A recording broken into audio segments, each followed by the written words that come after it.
Hello friends, welcome to market. कैसे हो सभी लोग? बात कर लेते हैं निफ्टी और मंडे सेशन की। आने वाले हफ्ते में क्या रहेगा, कैसे प्ले करना है, सबको समझेंगे। क्या बायस है, क्या सेटअप है, उन सभी को यहाँ पे हम जानने वाले हैं। शुरुआत सबसे पहले इसी हफ्ते की सिचुएशन से कर लिया जाए तो ये हफ्ता कहीं ना कहीं थोड़ा उतार चढ़ाव वाला था, बट निफ्टी 50 ने आखिरी दिन में अब मूड माहौल सुधार दिया, बाजार का एक पॉजिटिव क्लोजिंग दे दी।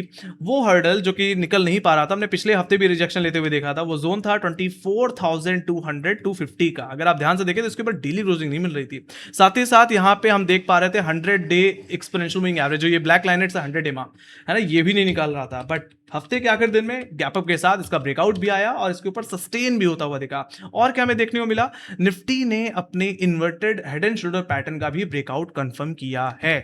अगर आप ध्यान से देखेंगे तो ये इसका रेफरेंस मैंने मई के मिड से ले रखा है गाइस। इसकी इसकी भी नकलाइन 24,200 250 के लेवल पे थी, एग्जैक्टली उसी के ऊपर क्लोज हुआ है।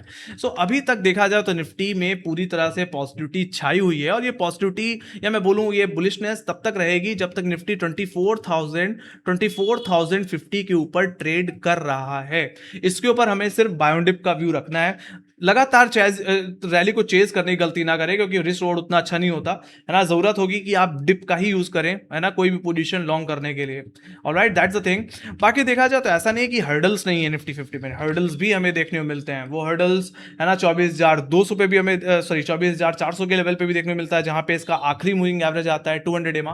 उसके बाद 24,500 जो कि सबसे ज्यादा कॉलिटिंग होल्ड करने वाला लेवल है गाइस, है ना। अगर आप ध्यान से देखें तो यहाँ पे 24,500 पे काफ़ी अच्छा खासा ओआई बिल्डअप देखने को मिल रहा है इस हफ्ते की एक्सपायरी में। साथ ही साथ 24,600 जो कि एक मंथली हर्डल है, इस पे हम अप्रैल मई सीरीज पे रिजेक्शन लेते हुए ऑलरेडी देख रहे थे, है ना। तो ये भी अभी एक बड़ा रिजेक्शन पॉइंट बना हुआ है। सो इसलिए मैंने बोला कि आप बाय डिप करके चलें, और वन बाय वन मेरा मानना है ये लेवल्स, आप ये हर्डल्स आपके लिए एज ए टारगेट की तरह एक्ट करेंगे। ऑलराइट, तो ये बात हो गई निफ्टी के ओवरऑल ओवरव्यू की। बाकी देखा जाए तो इस रैली को अगर किसी ने सपोर्ट किया है तो वो है रियल्टी सेक्टर। इस हफ्ते का अगर कोई टॉप गेनर है सेक्टरल बेसिस पे तो रियल्टी सेक्टर ही है, जो कि कहीं ना कहीं ऑलमोस्ट 7-8% का मोमेंट देता हुआ दिखा। साथ ही साथ उसके बाद फार्मा सेक्टर्स ने भी सपोर्ट किया, फार्मा में 3% का मूव था। तो यही दो टॉप गेनर थे जिनमें काफी अच्छा मूव आया। बाकी आईटी, जिसने निफ्टी का मूड मॉल बीच में बिगाड़ा था, उसी ने थोड़ा सुधारने की भी कोशिश की है। एसएल टेक में एक बड़ी डील हुई है जिसका असर लार्ज कैप आईटी सेक्टर में देखने को मिला। टीसीएस, इन्फोसिस, टेक महिंद्रा, इन सभी में लोअर लेवल से काफी अच्छी रिकवरी आई। हालांकि मिड कैप में भी इसका असर हमें देखने को मिला। सो देखा जाए तो अभी मार्केट का मूड मॉल सुधर रहा है। इंडिया विक्स में भी अच्छा खासा कूल ऑफ है, इंडिया विक्स ठंडा होकर के 11 के आसपास आ गया है। क्रूड ऑयल में एक ठंडक है, एक अच्छी खासी गिरावट देखने को मिली है, तो वो भी अब सपोर्ट कर रहा है। अब हमारी नजरें कहीं ना कहीं एफआईएस के नंबर पे हैं। लेट्स सी, अभी भी वो स्ट्रॉन्ग बियरिश है ना, फिलहाल नेट शॉर्ट ही है। अब वो कब, है ना, नंबर प्लस में आना शुरू होंगे, है ना, कब बड़ी खरीदारी होगी, मुझे लगता है वो ज्यादा अच्छा कॉन्फिडेंस देगी बाजार को। ओके, तो ये सब सिचुएशंस हो गई इनकी। अब सीधे बात कर लेते हैं टेक्निकल लेवल्स की, मंडे की सिचुएशन की, मंडे में क्या करके चलना है। तो मंडे में मेरा मानना है यहाँ पे जो आपकी नजर होनी चाहिए, यही हर्डल्स पे होनी चाहिए जो मैंने पहले ही बता दिया आपको। 24,400, 24,375 जो कि आज का फ्राइडे का हाई था, ये मेरा मानना है इमीडिएट रेजिस्टेंस जोन की तरह काम करेगा, सेल जोन की तरह काम करेगा। अगर इस जोन में आया तो अपने एक बार लॉन्ग्स को थोड़ा सा बुक कर लेना चाहिए। बाकी फ्रेश बायर 24,400 के निकलने का भी वेट कर सकता है। अगर ऐसा होता है तो आपके पास 80 से 100 पॉइंट का मूव प्ले करने की जगह होगी। जैसे मैंने बताया 24,480 500 इसके लिए नेक्स्ट हर्डल की तरह काम करेगा। कॉलेटर के पॉइंट ऑफ व्यू से देखा जाए तो वीकली बेसिस में इस एक्सपायरी में सबसे ज्यादा ओआई यहीं पे देखने को मिला है, तो उस जोन पे आप चाहकर एक बार बुक कर सकते हैं। बाकी ट्रेलिंग एसएल के साथ बने रहें। अगर निफ्टी 24,500 का लेवल भी निकाल देता है, बाजार का मूड बॉल इसी तरह बेहतर रहता है, तो उस हिसाब से निफ्टी 24,600 रुपए तक का मैक्सिमम मूव लगा सकता है। सब आने वाले हफ्ते में 24,600 रुपए तक का ही मैक्सिमम मूव एक्सपेक्ट कर रहा हूं, अगर निफ्टी 24,200 250 के ऊपर मैनेज करने में कामयाब रहता है, तो होल्ड करने में कामयाब रहता है तो ये हमारे लिए मैक्सिमम टारगेट्स होंगे। बाकी सिंपल सी बात है, निफ्टी 24,500 के ऊपर वीकली क्लोजिंग दे देता है तो हो सकता है एक बार हम 25,000 की तरफ भी जाते हुए देखें। ठीक है, फिलहाल के लिए मैं मूड मॉल के हिसाब से बात कर रहा हूँ कि यहाँ पे व्यू बुलिश है, तो वहां तक के टारगेट एक्सपेक्ट कर सकते हैं, है ना। सो अगर यही सिचुएशन इंटैक्ट इंटैक्ट रहती है। तो बाकी 24,200 250 का लेवल जो कि हमारे लिए एक बड़ा हर्डल था इस हफ्ते में, वीकली हर्डल था जिसका ब्रेकआउट आया, उसके ऊपर सस्टेन हुआ। अब वही हर्डल हमारे लिए अब सपोर्ट की तरह एक्ट करेगा। काफी अच्छी पुट राइटिंग हमें फ्राइडे सेशन में इस जोन में देखने को मिली है। तो ये जोन हमारे लिए बाई जोन की तरह एक्ट करेगा। लेट्स से अगर फ्लैट ओपनिंग हो और 24,250 200 रुपए का जोन होल्ड हो रहा है, तो मेरा मानना है 24,200 रुपए के करीब एक एसएल लगा करके वापस रिकवरी को प्ले किया जा सकता है। बाकी इंटरडे प्लेयर्स प्रॉफिट किंग तब प्ले करें जब निफ्टी 24,200 का लेवल तोड़ दे। अगर ऐसा हो जाता है तो निफ्टी की गिरावट निफ्टी को कहीं कि 24,100 24,050 की तरफ ले जा सकते हैं, जो कि थर्सडे का लो है। और देखा जाए तो यहाँ पे राइजिंग 100 और 10 डे एक्सपोनेंशियल एवरेज आता है, तो वहाँ तक की मैक्सिमम डाउन साइड मैं एक्सपेक्ट कर रहा हूँ फिलहाल प्रॉफिट किंग के पॉइंट ऑफ व्यू से। बाकी 24,000 सबसे ज़्यादा पुट राइटिंग होल्ड करने वाले लेवल बन चुका है। ये चीज़ हम इस कॉन्ट्रैक्ट में भी देख पा रहे हैं। क्वार्टरी कंपेयर में भी देखा जाए तो सबसे ज़्यादा ओवाई पुट में ही हुआ है, वो भी 24,000 के पुट में। ठीक है, तो ये हमारे लिए सबसे बड़ा सपोर्ट, एक तरह से मैं बोलूँ तो ये मेरे लिए वीकली सपोर्ट की तरह भी एक्ट करेगा। एक मेक एंड ब्रेक जोन होगा। मैं अगर यहाँ पे बियरिश व्यू अगर रखना चाहूँ तो 24,000 के नीचे ही एक्सपेक्ट कर सकता हूँ। तो 24,000 के नीचे अगर लेवल टूटे तो बेचिए। कहाँ तक? दोबारा 23,900 23,800 880 रुपए के लेवल्स तक। ऑलराइट, तो वहां तक की गिरावट देखने मिल सकती है। बाकी वो टूटा तो 23,500 600 रुपए के लेवल्स भी देखने मिल सकते हैं। तो मैं अगर ढंग से बेचूंगा या बेरिश हूंगा तो 24,000 के नीचे ही हूंगा। उससे पहले यहाँ पे व्यू मैं बाय एंड डिप का ही रखने वाला हूँ, है ना। Trend is my friend, that's the thing. तो ये बात हुई गाइस अपर लेवल्स और लोअर लेवल्स की, हमें क्या और कैसे करके चलना है उसके बारे में हमने बात की। बाकी जहां तक बात रही ओपनिंग की, तो देखा जाए तो यूएस मार्केट में एआई को लेकर के, है ना, और टेक के वैल्यूएशन को लेकर के बहुत ज्यादा कंसर्न है।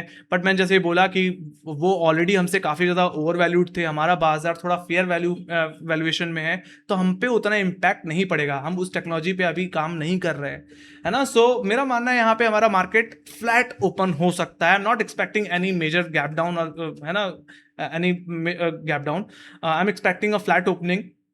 ओके, बाकी मुझे अगर 24,200 250 के आसपास निफ्टी मिलता है तो I will try to make a long position, है ना, बाय प्लेसिंग एसएल नियर 24,200। तो ये सब बातें हो गई गाइस निफ्टी के ओपनिंग को लेकर के। मेरा बायस यहाँ पे पॉजिटिव ही रहेगा जब तक मैं 24,000 के ऊपर निफ्टी को देख रहा हूँ। इसके नीचे जाएगा तो ही मैं यहाँ पे कोई बिकवाली का व्यू रखूंगा। तो ये बात हो गई गाइस निफ्टी के लेवल्स की। अब बात कर लेते हैं आने वाले हफ्ते की इवेंट्स की।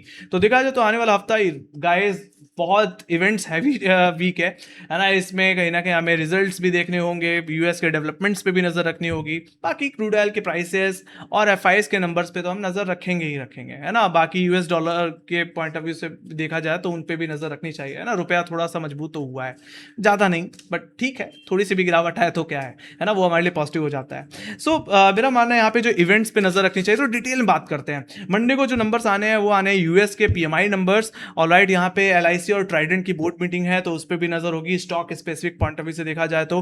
बाकी ट्यूसडे को 7 जुलाई को जापान के हाउस होल्ड नंबर्स आने हैं गाइस।